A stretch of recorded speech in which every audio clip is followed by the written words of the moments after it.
Je vais passer maintenant à la troisième étape de notre matinée, qui est revenir les pieds sur terre quand même. Parce qu'on est parti très loin dans le passé, très loin dans le futur, très loin dans l'innovation, mais il faut quand même à un moment donné qu'on remette ça dans le cadre de la ferme.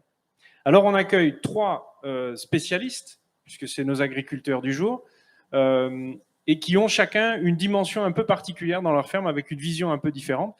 Et je vais tout de suite passer la parole à Jean de Villers, encore un vétérinaire aujourd'hui, mais qui est aujourd'hui dans sa casquette d'éleveur finalement.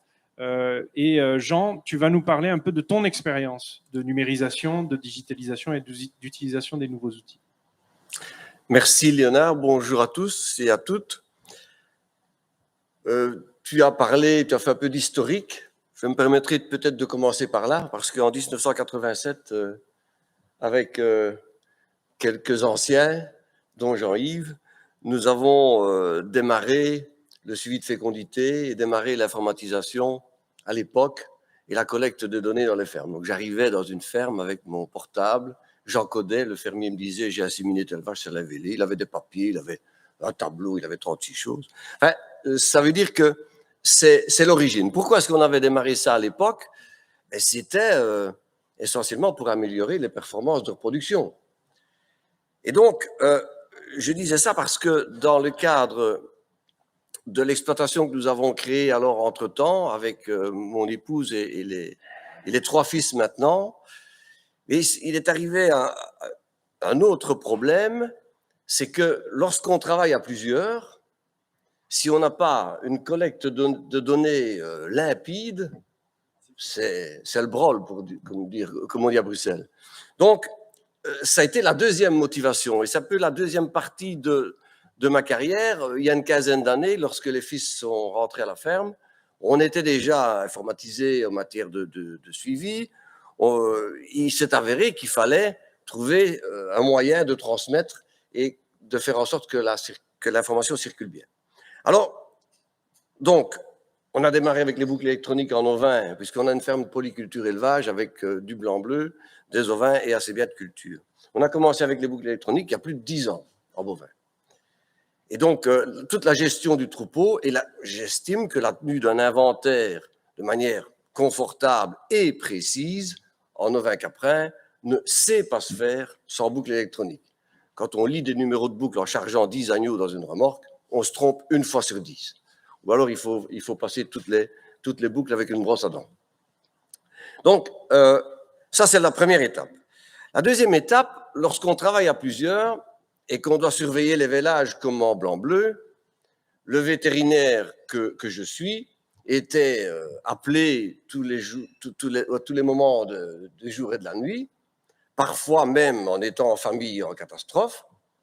Et donc, en pré-pension, j'avais plus trop envie de subir tous ces désagréments, qui étaient aussi désagréables pour celui qui découvrait la vache. S'il ne l'avait pas vue vite assez, panique à bord, on sent s'il vaut vie, enfin bon, c'était pas amusant. Donc on a essayé de trouver un système pour surveiller les vélages, d'abord pour éviter la contrainte, mais aussi pour prévoir et maintenant anticiper. Et là, sans citer de nom, on avait adopté un système de surveillance des vaches avec enregistrement des données de température essentiellement, et aussi avec alerte lorsqu'il y avait expulsion des eaux.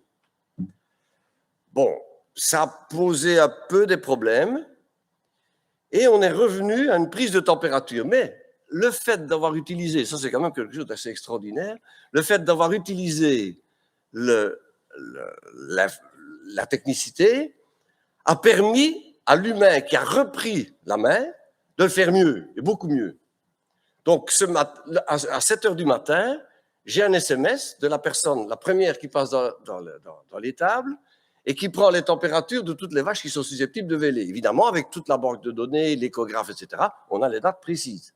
Puis vous verrez qu'avec la suite, on est encore plus précis au niveau de l'insémination. Donc, maintenant, avec la température du matin, je crois que d'ici quelques mois, ça c'est assez récent, hein, ça date de 6 mois cette décision qui a été prise, d'ici quelques mois, avec la température du matin, on va pouvoir programmer tous les vélages des 24 heures qui suivent. On la contrôle encore à midi et je la fais encore recontrôler à 5 heures pour être sûr, parce qu'on a un peu peur. Mais ça se passe très bien.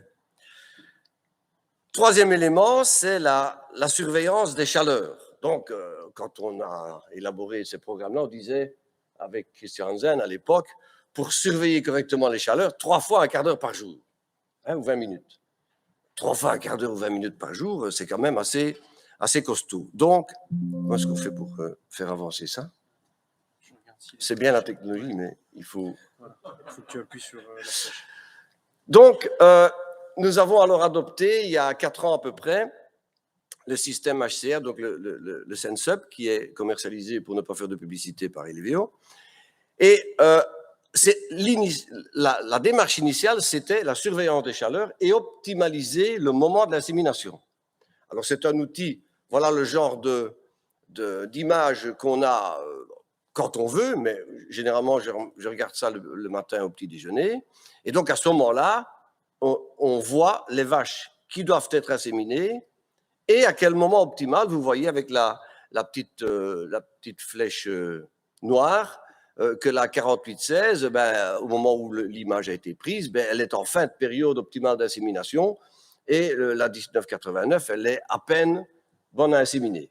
Ce qu'on a déjà remarqué avec cela, c'est qu'on inséminait toujours trop tôt. Parce que la 48-16, quand elle l'est où elle est là, il y a longtemps qu'elle ne marque plus rien. Hein. Donc la technologie nous a permis d'améliorer, non seulement d'avoir le confort de ne plus passer 3 fois un quart d'heure, 20 minutes par jour, en plus quand on est plusieurs, c'est un qui paille, c'est un autre qui distribue la nourriture, c'est infernal. Tu as vu la vache en chaleur, dans quelle loge? Enfin, c'est épouvantable. Avec ça, c'est confort assuré, sans publicité. Alors, il y a aussi un 4e élément qui intervient, c'est que grâce au même système, on enregistre l'ingestion, la rumination et aussi une alerte santé. Donc, à ce moment-là, vous voyez là en dessous, il y a un animal en alerte. Oula.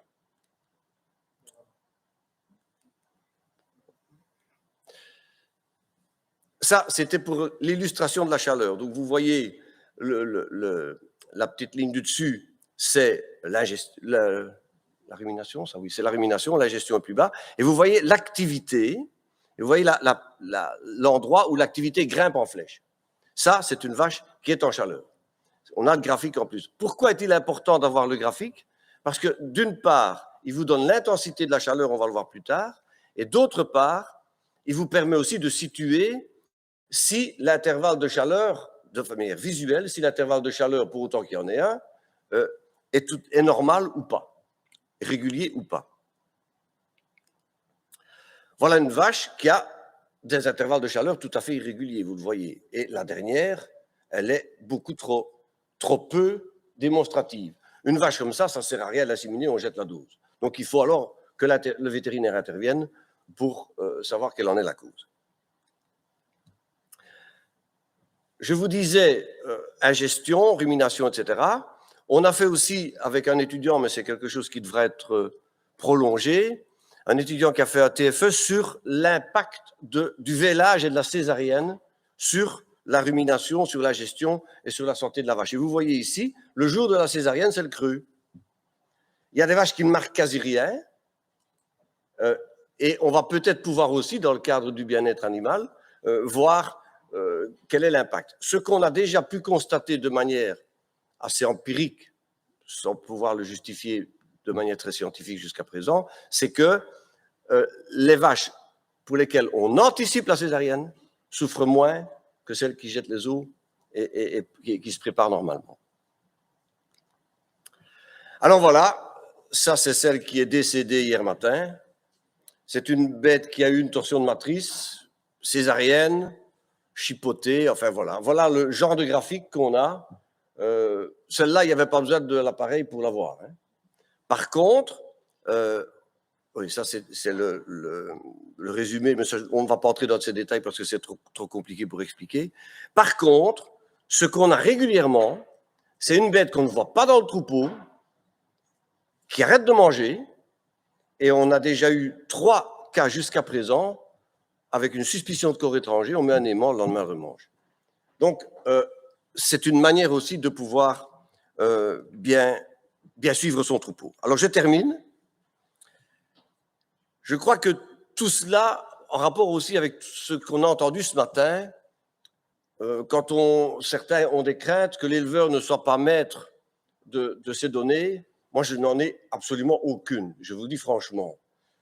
Tout d'abord, toutes les données qu'on partage, on les a en retour. Même si c'est préférable de l'avoir par des systèmes coopératifs que par un système privé, on en bénéficie quand même, on l'a en retour. Donc moi, je n'ai vraiment aucun souci à partager des données. Par contre, je crois qu'il est très important que chaque ferme garde une vue beaucoup plus précise de ce qu'elle fait.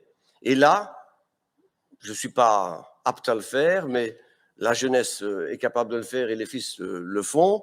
Je crois qu'on doit personnaliser aussi toute une série de choses au niveau de la ferme, grâce à des outils comme le tableur Excel, par exemple, où on a, par exemple, travaillé sur le saucissonnage de tous les coûts d'un bovin, de sa naissance jusqu'à son abattage, avec le temps de travail, les quantités de nourriture. Enfin, on a fait ça, un travail vraiment de titan avec un informaticien qui travaille pour une société de chevilles. Et ce genre d'outils donne des éléments très importants. La comptabilité aussi, je termine par là, la comptabilité est indispensable, mais la comptabilité n'est jamais que le résultat final d'eux. Et les analyses technico-économiques qui sont faites par tous les organismes d'encadrement sont excessivement importantes, mais une analyse technico-économique de la ferme, parce que chaque ferme est un cas particulier, elle est tout aussi importante. Donc, derrière tout ça, moi je dirais aussi des tableurs Excel et une comptabilité bien tenue. Voilà, merci. Merci Jean. Un aspect super important dans ce que tu développes, c'est l'aspect d'être éleveur modélisateur, c'est-à-dire que toi-même, tu collabores aussi avec ces organismes pour fabriquer des nouvelles données. Ce qui permet de passer directement la parole à Bruno Massard. Toi, tu es éleveur laitier, tu es aussi ingénieur agronome, accessoirement. Tu es probablement un des éleveurs les plus équipés que je connaisse, et tu es passionné de ça. Et on parlait d'éleveurs modélisateurs avec Jean. Toi aussi, tu fais partie des pilotes de tout un tas de stratégies. Voilà. Alors, tu vas nous parler de ton expérience dans le bovin laitier. Oui. Alors, merci Léo. Bonjour à tout le monde. Et, on va d'abord présenter un peu l'exploitation. Donc, la ferme L'Abbaye, c'est 5 associés gérants dont je fais partie. Donc, je travaille avec mes beaux-parents, mon beau-frère et mon épouse, plus 6 unités de temps plein employées, principalement à la fromagerie. On traite environ 180 vaches sur l'exploitation avec 3 robots de traite. Donc, ça fait plus ou moins une production de 2 millions de litres. Et on transforme grosso modo entre 25 et 30% sur l'exploitation. Il faut bien sûr nourrir toutes nos petites vaches. Donc, on a environ 150 hectares de superficie agricole et principalement en fourrage. Alors, pour me présenter, tu l'as dit, j'ai 37 ans, je suis marié, papa de 2 enfants, je suis ingénieur agronome. Je suis sur l'exploitation depuis 2008. On est en robot de traite depuis 2014. Et alors, petite particularité, je suis ce qu'on appelle un immaculteur, c'est-à-dire que je ne suis pas issu du milieu agricole. Je suis bruxellois d'origine, donc voilà, j'ai débarqué dans la ferme. Et alors, depuis 3 ans maintenant, je suis en plus formateur pour de l'aval. On l'a évoqué un peu ce matin. La formation, voilà, je participe à ça. Je vais dans les nouvelles exploitations, enfin les exploitations qui mettent un robot de traite en route, pour expliquer le programme, expliquer un peu les bonnes pratiques et expliquer que pour avoir du retour du programme, il faut bien donner la bonne information au programme et bien saisir l'information. Alors, le numérique à la ferme, c'est une longue histoire. Ça a commencé avec l'identification électronique des vaches, enfin d'abord avec une médaille, avec les compteurs à lait et les DAC, donc, pour pouvoir ajuster au mieux les rations en concentré en fonction des vaches. Il fallait savoir les productions, les compteurs à lait, voilà. Et puis, il y a eu les prémices des logiciels de gestion de troupeaux. On utilise toujours actuellement Isalé pour ne pas faire de publicité. Ça fait plus de 20 ans qu'on utilise le même programme, donc on a un paquet de données là qui qui est important, qu'on sait valoriser à certains moments pour des TFE, pour des étudiants, pour des conférences, etc. Il faut le savoir qu'elles sont là, il faut savoir aller les rechercher. Une des étapes supplémentaires, ça a été un peu comme Jean, c'est la détection des chaleurs. D'abord sur les vaches, on a recyclé, quand les robots de traite sont arrivés, on a recyclé l'appareil sur les génisses pour justement optimiser la reproduction sur les génisses. On parle des robots, c'est je mets évolution, révolution à partir de 2014, c'est les robots de traite avec toute la donnée que ça génère. Là, c'est l'avantage d'avoir parfois aussi des encadrants, parce que comme on est toujours dedans, avoir quelqu'un qui vient de l'extérieur et qui jette un œil sur les données, ça nous fait parfois pointer du doigt des données. Comme on les a tous les jours sur les yeux, finalement, on ne les voit plus. Donc, avoir quelqu'un qui vient de l'extérieur et qui les analyse avec nous, ça nous permet aussi d'avancer. Et alors, au niveau bien-être des vaches, les robots racleurs pour le nettoyage, robots pousse-fourrage pour qu'elles aient toujours l'aliment à disposition. Ça permet aussi une meilleure fréquentation du robot, plus régulière. Les stations météo pour les filets brise-vent. Et cette année, la ventilation et aspersion de l'étable et des vaches pilotées par THI, donc en fonction de la température et de l'humidité. Donc, c'est tout des automatismes qui fait finalement, si on a seulement le bouton on-off, on va le mettre en route. Et puis, quand on n'en a pas besoin, quand on n'en a plus besoin, on va attendre peut-être une semaine, 10 jours avant de l'éteindre. Donc, c'est des coûts. Tandis que là, c'est au moment opportun, ça se met en route. Et alors, au niveau du robot, on a aussi on est équipé du Air Navigator. Donc ça, c'est l'analyse de composants dans le lait au niveau automatisé, au niveau qui se réalise à la ferme. Donc progestérone pour tout ce qui est cycle de la vache, corps cétonique pour aussi la balance énergétique en début de lactation. L'urée pour tout ce qui est aussi apport en protéines et tout ce qui est détection des mammites avec la LDH. Donc, on a vraiment aussi là-dedans des données, c'est automatisé. Quand la prise d'échantillons, que la fourniture, par exemple, des réactifs, c'est automatisé. Il faut encore le mettre dans la machine. Et après, il faut analyser les données. On a des rapports qui se créent. L'avantage avec de Laval, les rapports sont régulièrement revus et remis à jour, donc on devient plus précis, plus réactif aussi. Si je parle des chaleurs, on est entre 35 et 45 heures. On est averti 35 à 45 heures avant de devoir inséminer. Donc ça permet aussi de planifier. Comme là, on est aussi plusieurs sur l'exploitation. Tout le monde a la même information. Ça c'est important aussi. Parce que, comme dit Jean, est-ce que tu as vu la vache en chaleur, etc. Ça, c'est embêtant quand on n'a pas finalement un point central de prise d'information.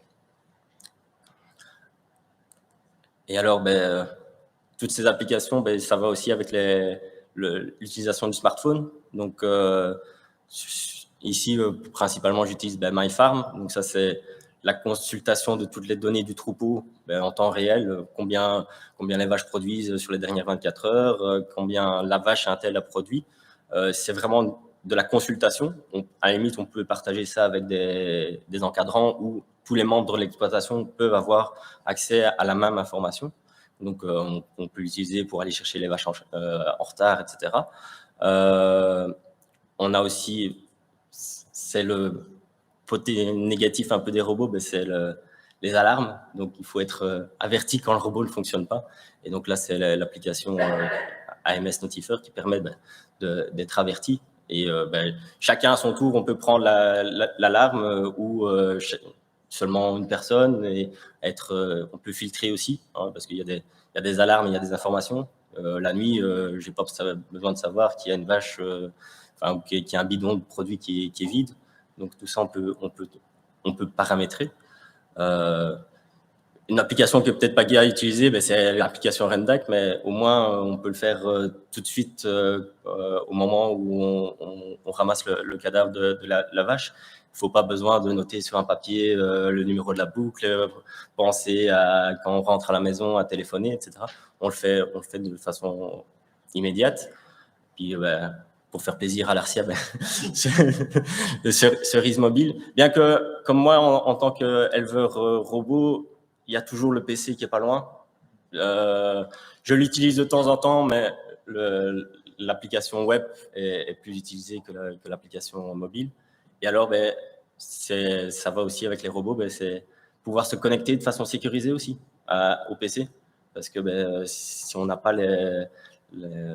un accès sécurisé, que tout le monde, on va dire, peut venir sur l'exploitation, modifier des paramètres tant au niveau des réglages du robot que des réglages des vaches, là, il y a quand même des garde-fous à prendre. Donc, il vaut mieux utiliser des passerelles sécurisées. Et alors, le futur, il a dit, je fais ferme pilote, ici, le futur, c'est la surveillance du troupeau par l'intelligence artificielle. Donc, on a installé 12 caméras dans les tables pour pouvoir surveiller toutes les vaches. Et le but, c'est que finalement, c'est l'ordinateur qui nous dise, voilà, la vache Intel, elle commence une batterie, sans devoir intervenir sur la vache, sans devoir c'est détecté. On sait voir où sont les vaches, leur temps d'utilisation, temps de couchage, parce que on parle beaucoup de confort aussi, mais en étable, c'est le confort de couchage. Donc, si on quelque part, si on monitore pas, on ne sait pas dire on est dans le bon, on est où il y a des points à améliorer. Donc, temps de couchage, est-ce qu'elle fréquente bien les abreuvoirs, etc. Donc, tout ça, c'est le futur, c'est en développement. Ça, c'est ce qui va arriver sur l'exploitation, en tout cas. Et j'en ai fini. Mais vous êtes formidable. Je pense que tu as évoqué plusieurs fois, et c'est revenu aussi dans le discours de Jean, c'est le mot collaboration. Pour toi, en fait, dans ton approche, ce qui est intéressant, c'est que ce n'est pas simplement le numérique, c'est l'interaction entre le numérique, l'éleveur et tous ses collaborateurs. Oui. Souvent, quand Anne-Sophie vient ou quand un nutritionniste vient, c'est un peu on sort la tête du guidon, quoi. On est dans notre routine quotidienne, et le fait d'avoir quelqu'un d'extérieur, c'est on échange. C'est ça qui fait la force aussi. On est tout seul sur l'exploitation, mais si on réunit tout le monde dans une salle, tous ceux qui travaillent autour de l'exploitation, ça fait du monde. On va passer la parole maintenant à François Lallemand. Toi, tu es éleveur caprin, grand troupeau, et tu es aussi très équipé d'applications numériques, et tu vas nous présenter un petit peu ton parcours en tant qu'éleveur numérisé. Voilà, merci pour l'invitation. Voilà, je m'appelle François Lallemand, j'ai 28 ans, j'ai commencé en 2016 un élevage caprin. J'ai commencé avec 400 chèvres qu'on a achetées en France. Maintenant, on traite 600 chèvres laitières, on élève plus ou moins 200 chevrettes, on engraisse 80 chevreaux, et alors on a une superficie de plus ou moins 42 hectares. Quand j'ai commencé seul avec 400 chèvres. Maintenant, ma compagne qui travaille avec moi sur l'exploitation depuis 2 ans. Et alors, on est sur 2 unités de main-d'œuvre, plus des extras selon les saisons, mise bas ou fenaison. Donc, on est principalement laitier, donc on livre, je veux dire, vraiment tout notre lait à la laiterie. Voilà, alors au niveau un peu de tout ce qu'on utilise comme équipement connecté, depuis l'achat des chèvres, donc on a acheté nos chèvres en France, donc elles avaient obligatoirement les boucles électroniques. Ensuite, on avait un peu le choix, soit on partait sur des boucles, je veux dire, traditionnelles, sans électronique, ou alors avec électronique. Quand j'ai commencé, on n'avait vraiment rien de connecté, mais j'ai toujours eu l'envie d'aller vers ce système-là, parce que ça apporte plus de souplesse, beaucoup d'informations. Donc, dès le début, on a acheté les boucles électroniques qui étaient forcément un peu plus chères que les boucles normales. Maintenant, je vais dire, j'ai utilisé un logiciel au départ qui était très complet, très complexe. On avait énormément de données, mais alors le gros inconvénient pour moi et surtout pour tout ce qui est élevage de petits ruminants, c'était des informations obligatoires qu'on devait donner pour rentrer dans le logiciel et qui n'étaient pas adaptées forcément à notre élevage. Et alors, comme on n'est pas obligé, comme en élevage bovin, de rentrer certaines données, on est très flexible. Donc, c'était une grosse perte de temps au niveau tout ce qui était mise bas, parce que les mises bas en petits ruminants, ben, c'est des périodes qui sont très concentrées sur certaines périodes. Donc, j'ai arrêté ce logiciel-là, j'ai refait des tableaux Excel en informatique, et maintenant, on vient de découvrir Paddock. Ça fait 2-3 mois qu'on l'utilise maintenant, qui est un logiciel qui est très simple, où alors on peut mettre toutes nos données qu'on a envie ou pas envie. Donc c'est ça vraiment le gros avantage, c'est d'avoir quelque chose qui convient à tout le monde, avec des informations, je veux dire, simples au départ, mais qui peut être plus complexe, comme si on fait de l'insémination ou d'autres données.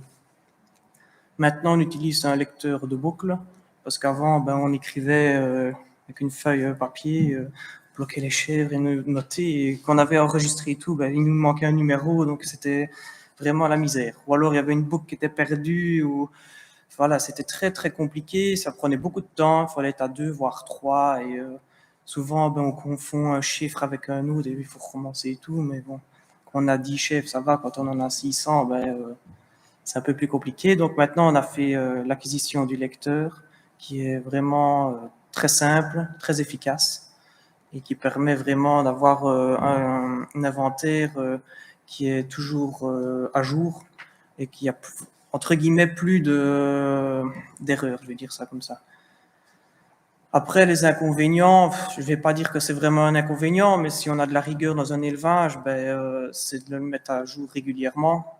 Donc, c'est quelque chose de très important. On y tient quand même assez bien.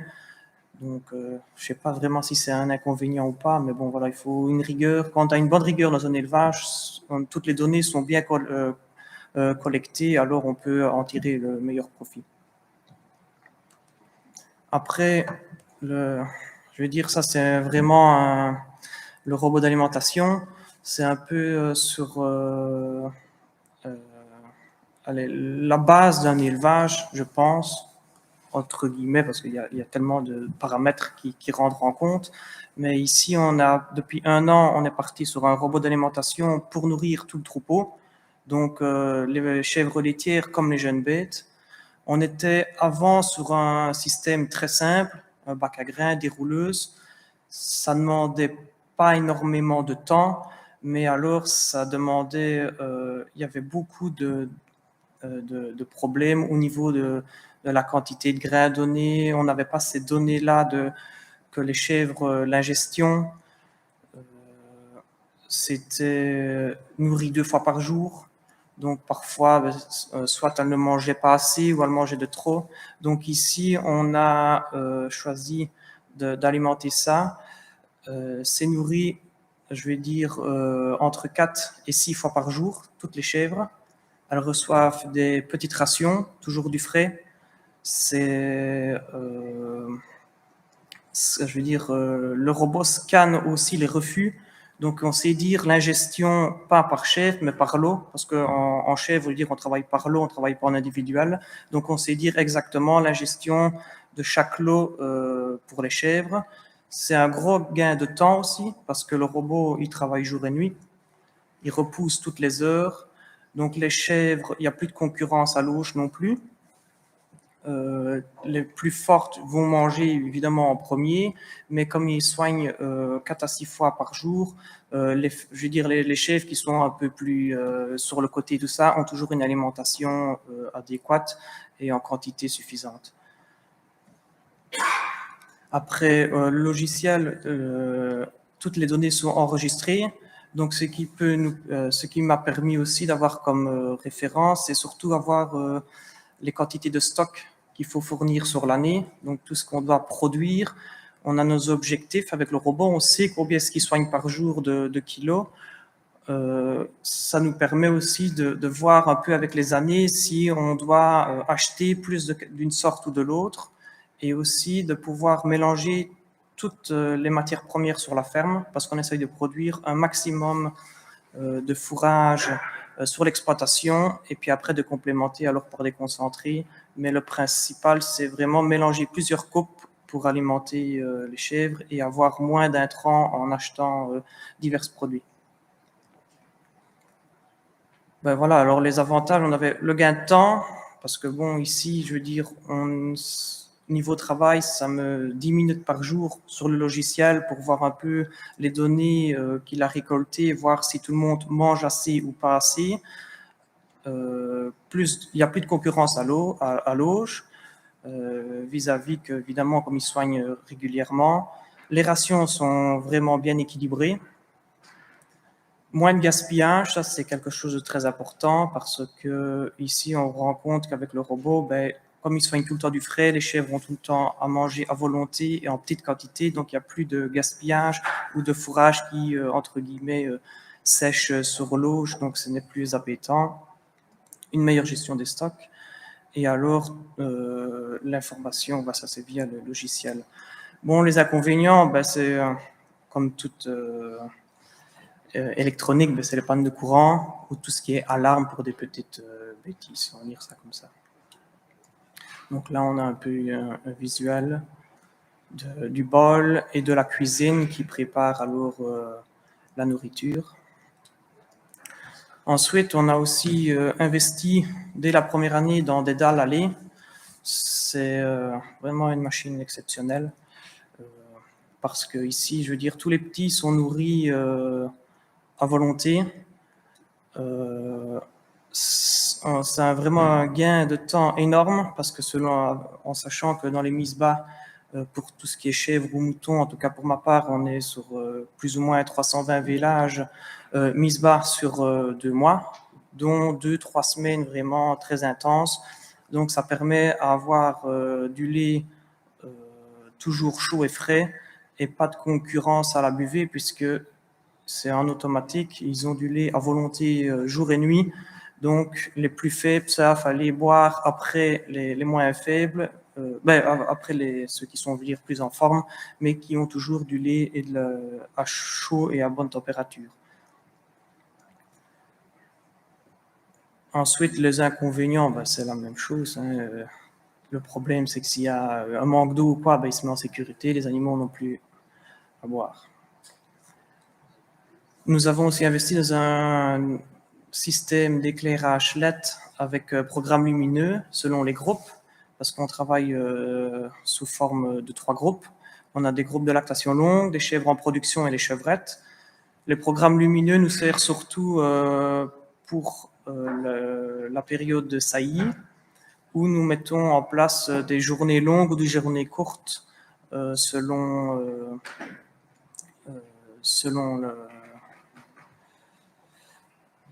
les objectifs et le stade de lactation. Voilà, oui. Donc les lactations longues, on est sur un programme lumineux beaucoup plus intense, avec un minimum 200 lumens.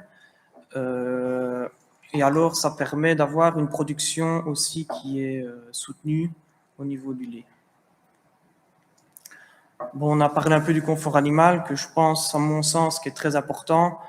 Donc, on a ici des brosses, je veux dire, automatiques pour occuper les chèvres et surtout avoir un nettoyage de la peau pour avoir une meilleure santé animale. Voilà, merci. Ben, merci beaucoup François, et tu termines avec une très belle image parce que dans la numérisation, il n'y a pas que l'aspect robotisation du travail, il y a aussi toute la mécanisation qui accompagne la numérisation et qui chaque jour progresse un peu sur les notions de bien-être.